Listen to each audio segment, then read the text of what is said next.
down, yelling out money, anything. Ayy, ooh, got the foot on the gas, pedal to the metal when I'm get to the back. Ayy, got the foot on the gas, pedal to the metal when the lane moving fast. Ayy, ayy, let them all cross. If they hate, then let them hate and make a bigger boss. Ayy. This episode is brought to you by SPI Logistics, the premier freight agent logistics firm in North America. For over 40 years, SPI has been diligently building the most successful freight agent network to provide first-class relationships for our shippers, receivers, and carrier partners.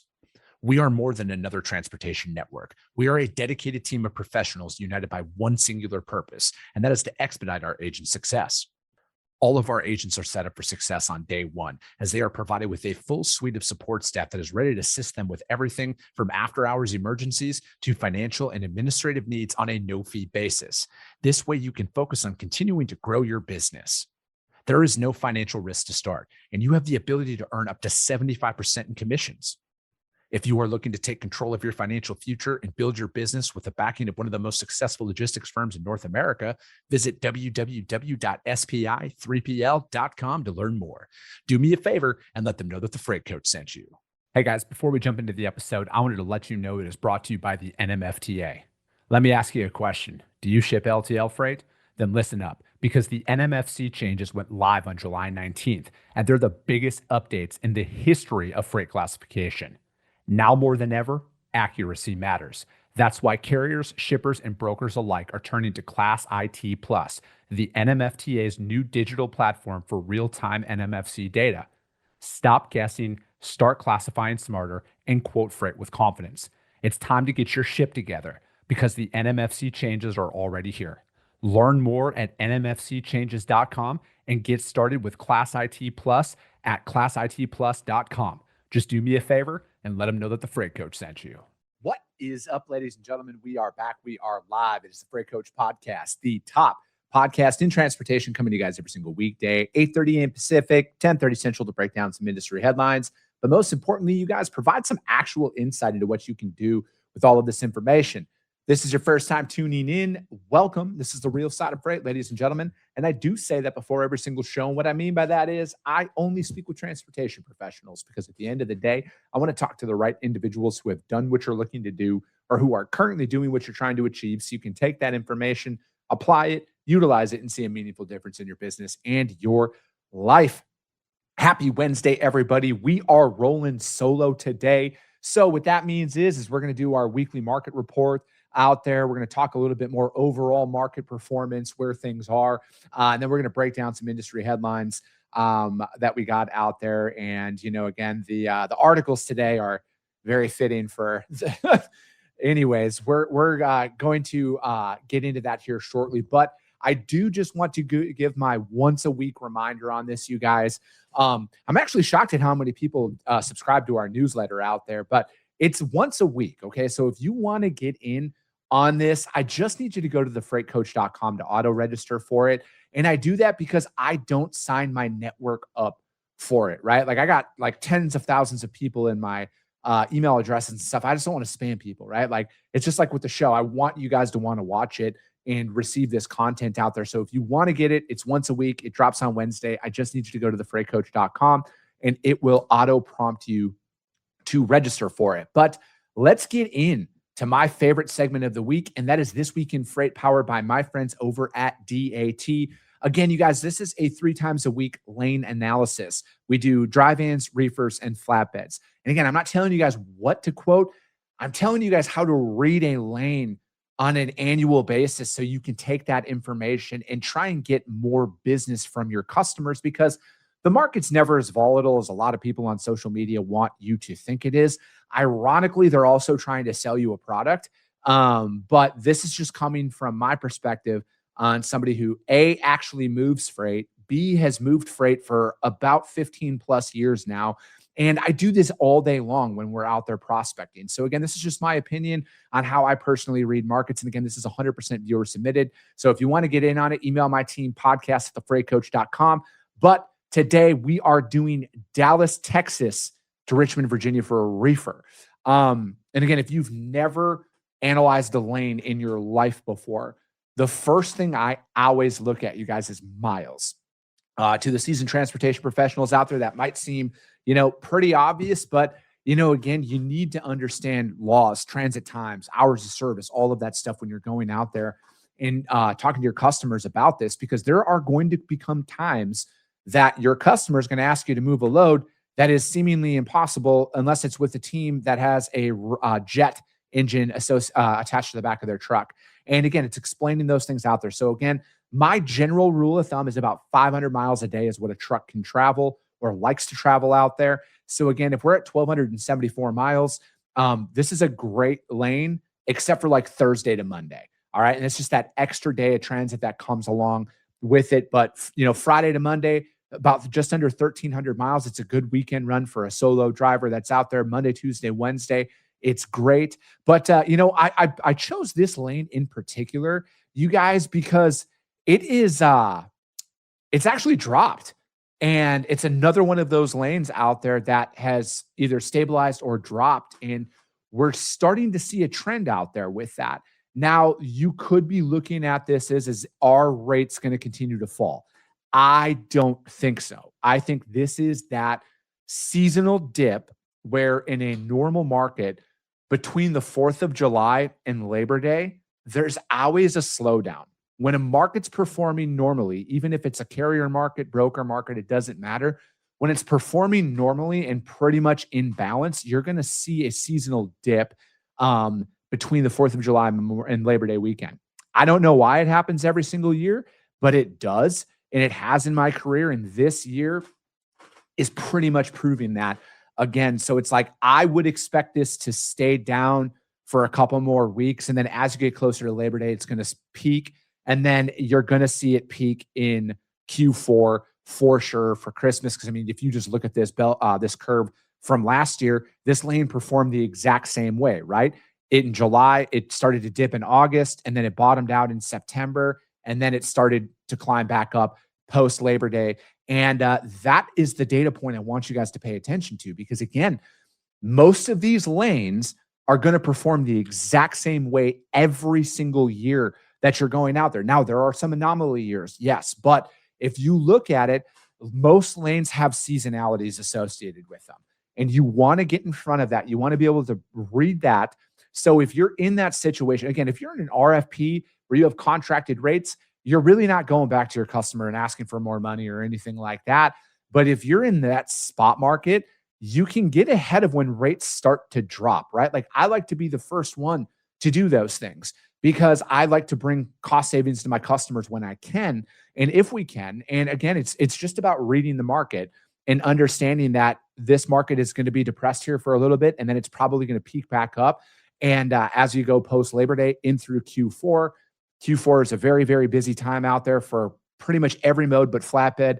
And that's just because it starts snowing and there isn't a lot of flatbed freight that moves around across the country after the snow starts to fly. But this one, again, I think it's probably going to remain at this level here for maybe another 15 to 20 some days. And then it's going to start to peak back up out post Labor Day. So be in front of it, be ahead of it. But again, rest assured, outbound Dallas is phenomenal. You're never going to have a shortage of capacity, especially going up into Virginia and stuff like that. It's always been a pretty solid lane out there. But that's This Week in Freight, powered by my friends over at DAT. Again, you guys, if you want to have your lane broken down on the show, email my team, podcast@thefreightcoach.com. And then again, some more market data that I am seeing out there.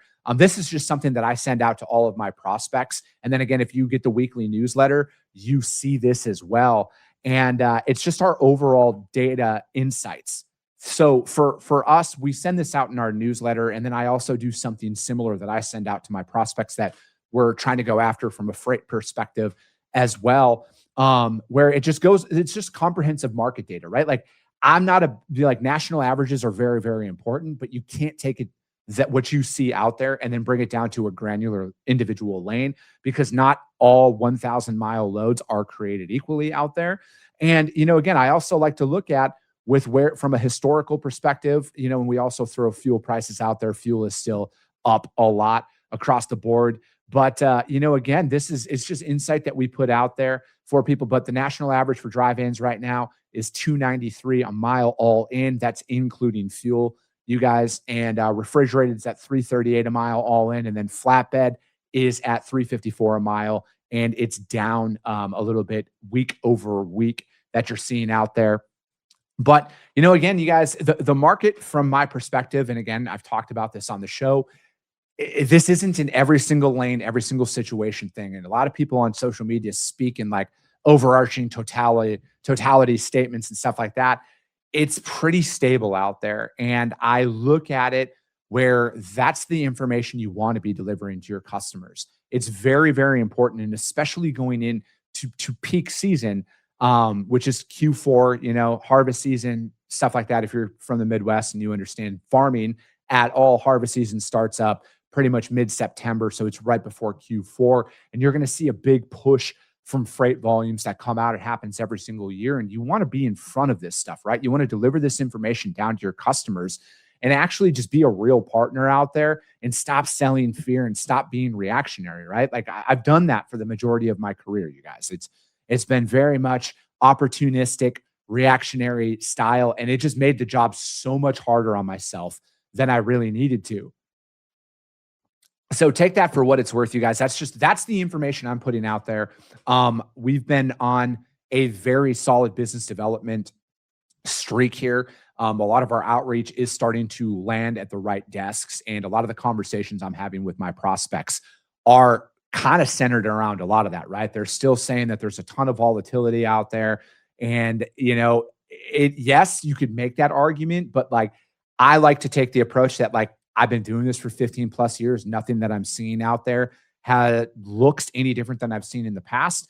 I got to sell on comfort, right? Like, and that's what a lot of us need to be doing is when we read these lanes and we go out there and talk to them, we got to be selling on comfort, consistency, and stability, because it's never as volatile as we make it out to be. For whatever reason, people like to sell on fear. I don't like to take that approach, but let's jump into some articles, you guys. There's a lot going on. There always is a lot going on, especially inside of this industry for some reason. We're going to start though with FreightWaves.com, and it is 22 states are suing to block a federal demand for 17 million trucker records. My man Adam Wingfield is the author behind this one. Anytime Adam publishes stuff, I always read it. Adam's one of my best friends out there. He knows he loves this stuff. And then it goes on to say a legal battle now underway over the records of American truck drivers is being described very differently depending on who is the one describing it. The Department of Transportation calls it a radical effort by state attorney generals to shield dangerous drivers from the law. The state calls it an unlawful federal seizure of private data of 17 million people, because we all know the government just loves to protect us. Sorry, I'm being sarcastic. Both descriptions are advocacy. The purpose here is to explain as neutrally as possible what is actually being fought over and why the states are challenging it. This is why I love reading Adam's stuff. Let me see. The federal demand seeks 5 years of complete driver records, including social security numbers, dates of birth, and driver's licenses data for roughly 17 million CDL holders, under threat of losing $10 million in federal funding. While federal officers argue the data is necessary to enforce laws and pull illegal or dangerous drivers off the road, the suing states argue the demand is an illegal bulk data seizure that violates state ownership, compromises CDL holder privacy, and exceeds federal statutory authority. I look at this, again, 17 million active CDL holders. I like the thing that, again, I try and look at this from, again, this is just my perspective on things. Why would you, like, if we look at where things are when it's like the publicized CDL information, fraudulent holders, everything else, I don't understand. Like, I understand why they're requesting a lot of this information. I don't necessarily understand why the states are fighting this right now. Again, obviously state AGs contend that CDLs, were built for state-to-state licensing verification, and the federal government lacks authorization to demand this bulk data that's out there. And, I look at it as, hold on, I'm trying to, where was that? The states describe a sequence leading up to this demand, caught between the federal demand and the objections of many of its member states, allowing each state to decide whether to authorize the transmission of its own data. And according to the complaint, the FMCSA rejected that proposal as unacceptable. Out there, 21 states and the District of Columbia are named in this suit out there. And then here's the position of the federal government. The DOT frames the data request as necessary to keep unsafe and unqualified drivers off the road, and specifically to identify commercial drivers who obtained licenses improperly. Secretary Duffy said every administration since 1988 has had access to this basic database. So let's be clear on what this lawsuit is all about. These state AGs want to make it harder for the department to enforce the rules of the road. He added, we will fight the lawsuit tooth and nail. And then the DOT tied the demand to a broader enforcement campaign it has run since April of 2025.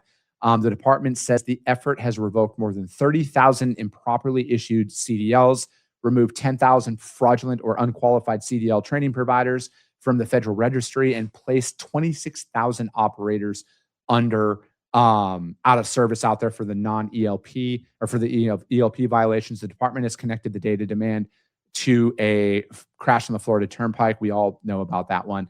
And then the DOT. And it does go on to say like why the states are fighting it because they say that it owns it. I look at it where, this is, it's typical bureaucracy. Like if you go through and strip out of all the participating states, there are a couple of red states that are in there. But I look at it where I don't know if, even if you had access to all 17 million of these from the federal perspective, I think the most effective way to go about doing it is what they're doing right now by placing all of these guys at the scales.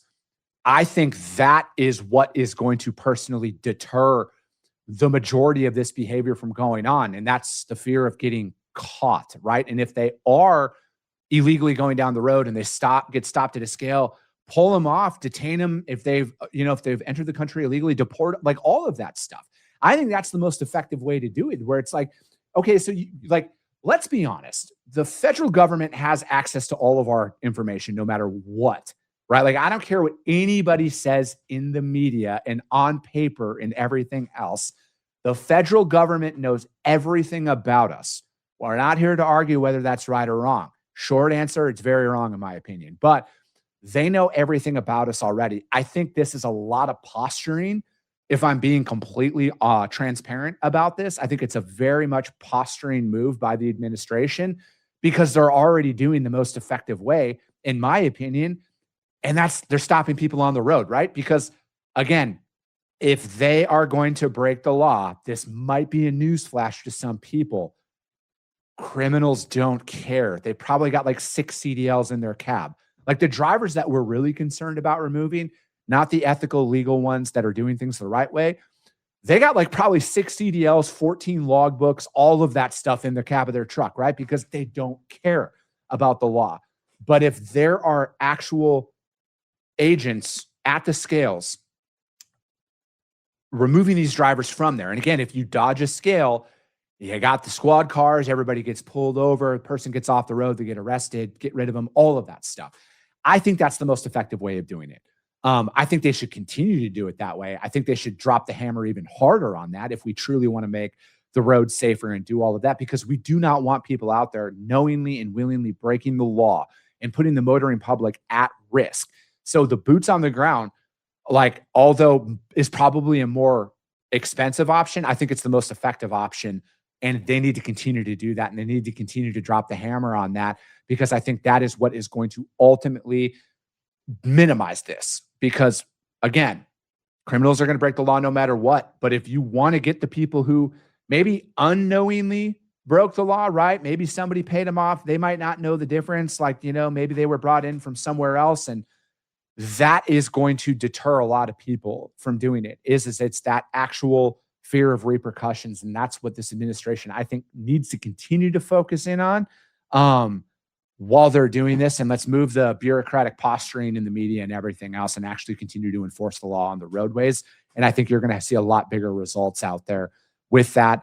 But, again, I think that the tactic of trying to remove federal funding and everything. I think it's all smoke and mirrors. I truly do, you guys. I think, again, I'm not going to try and get my personal bias involved in this right now, but I think that this is legal posturing in the media. They need to continue to enforce the law at the scales which they're doing.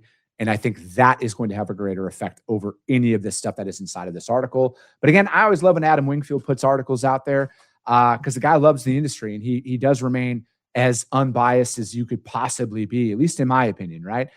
So check that article out, you guys. That is from FreightWaves. And again, all the links to the articles that we do break down in the show are going to be uploaded into the show notes for you guys to check out. Next article where we were breaking down overdriveonline.com, courts cracking down on double brokers out there. This seems to be a very open-ended term on what all of this stuff means. But let me see here. 2 new court cases bringing on double brokering and the carriers and brokers who facilitate it, and it could serve as a warning for trucking. One smaller brokerage, A1, I'm assuming, brokerage doing business as A1 Logistics and Penske, recently got tied up in court cases. Hold on, there we go. And with double brokering loads. Tyler Biddle, a transportation attorney and consultant, recently wrote about the Nevada District Federal Court's Hardy versus Singh case, stemming from a July 2022 crash that killed one and injured another. Before the crash, A1 had brokered the load to a carrier that then brokered it to another carrier. The ultimate carrier, Bhupinder Singh, had been a former driver of Lucky's and still used their fuel card and a rented trailer from them. Biddle wrote that the case touches on the standard of reasonable care, and that was one of the big sticking points with that Montgomery verdict against C.H. Robinson, but later told Overdrive it also touches a separate issue, vicarious liability. I want you guys to remember that. If you don't know what vicarious liability is, take the time, Google it, talk to your attorney about it. The legal concept holds one party responsible for the wrongful actions or mistakes of another one, i.e. broker who sends the load to a carrier who then double brokers the load out. All right. And it can be applied with that. And then A1 moved for summary judgment that it could not be held liable for negligence for an accident caused by a carrier it did not directly hire. A1 argued that it conducted its due diligence before contracting with Lucky Transport, the carrier that then double brokered the shipment, so it should not be liable for the accident. A1 may have made a fatal error during the case when its owner, Amandeep Singh, admitted he knew Lucky double brokered the loads in the past. That's a big one. All right. That's a big one. When you knowingly know a carrier is double brokering a load, the landscape recently changes things a lot, you guys. It changes things a lot because, and then any broker out there, and again, this is just Chris Jolly's opinion, any broker out there that reads that at one point in their career, maybe not recently, probably caught wind that something was going on, but they were making a lot of money on the load, so they probably turned a blind eye to it. All right. I look at the brokerage community as a whole right now in particular, all of the shit talking online that I see about all of these cases and how, of course, everybody's perfect out there and they would never do any of this stuff. I truly think with what we're seeing, a lot of this stuff, like everybody's throwing stones at a glass house right now. I really do, because there's not a lot of differences out there that your number is going to eventually be called potentially. And then A1, all right, Biddle said that this wouldn't, all right. So, again, that one right there, knowing that they admitted that they knew Lucky was double brokering the loads, that's a tough one to come back from. The Penske case, and this is another one, the appeals court looked at whether a motor carrier had outsourced a shipping job to a second carrier, which then outsourced it to a third carrier, can be held liable for the negligence of the driver hired by the third carrier. Penske holds motor carrier, freight broker, and freight forwarder authorities. The court summarized it as this way: As is common in the trucking industry, Penske outsourced the job to another carrier, Liberty Lane, through Penske's affiliate broker, Penske Transportation Management. Liberty Lane then had its affiliate broker hire a third carrier, OK Trans, which supplied the truck and hired the driver. If you're lost by that Venn diagram, I am too. But that driver jackknifed, crossed into oncoming traffic, and unfortunately killed somebody. The passenger's family argued Penske is vicariously liable for the driver's negligence as the statutory employer, and that PTM is liable for hiring Liberty Lane. Ultimately, the court decided Penske was the driver's employer and liable. Penske's assumption of control and responsibility of the vehicle made them the employer. This example might seem more like co-brokering than double brokering, as Penske entitles entities do hold broker and carrier authority, but Biddle said that that's all the more reason for brokers with carrier authority to draw a clear line. Keep in mind, co-brokering is not illegal. It's very much frowned upon. I like, as a broker, and that's the thing is so many people, and this is going to go off on a tangent here. So many people want to talk about co-brokering. Like, if you're a broker and you need another broker to cover your freight, you should not be in business. All right. Might be a harsh reality for some people. If you are a broker and you go to a shipper and you've solicit their business and you tell them, we have capacity, we can cover your lanes, we can do everything, right? We're the best at everything. Like a lot of people like to say, you need to employ or come to an agreement with another broker to find trucks. How do you make money? Like, how do you stay in business if you need to do that? I'm genuinely curious. And I get all the DMs that all the rest of you who are listening to this get from all the well-known brokers out there that do this stuff. I don't get it. I think most companies who do that, their days are probably going to be numbered, especially when you see stuff like this. And it, I do look at, because they did talk about this, and what's your customer going to say about a load going from one entity to another? But I look at it where, you look at a lot of the larger companies that are out there, they have all of these authorities, and it's very common.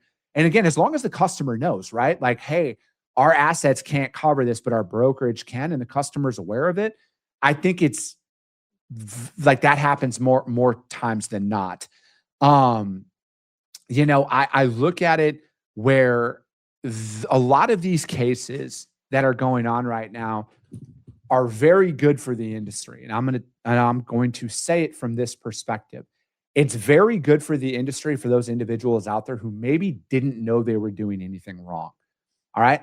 I'm not that naive, but there are people out there who unknowingly are committing these acts. And this is bringing this information to light. And I say it's a good thing for the industry because it's going to give people an opportunity to correct themselves without being pulled into litigation. If you don't have any carrier selection standard, if you're not constantly vetting your network on a load by load basis to make sure that they still have all their stuff up to date out there, and you're not turning a blind eye to things, you're in a very strong position overall.